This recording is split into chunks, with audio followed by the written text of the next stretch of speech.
elasid kord vend ja õde, Anna ja Oliver. Neil oli tädi, kes oli kosmonaut. Ühel päeval lendas tädi maale oma kosmoselaevaga ning kuna oli Anna sünnipäev, siis tädi kinkis talle sünnipäevaks kosmoselennu. Oi, kui äge! See on minu elu parim sünnipäev!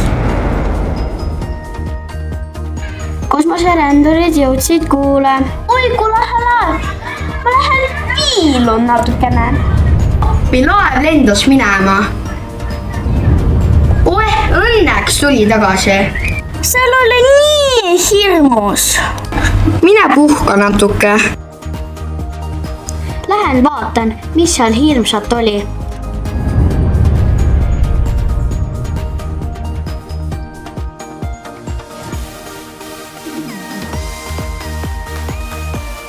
Kus kõik on?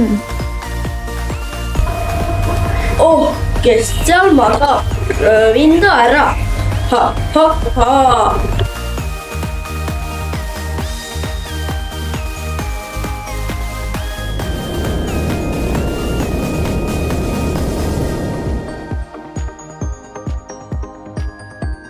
Kus Anna on? Mind rööviti, aga ma õnneks oskasin ise tagasi lennata. Oh, mu kullake, sõidame koju tagasi torti sööma.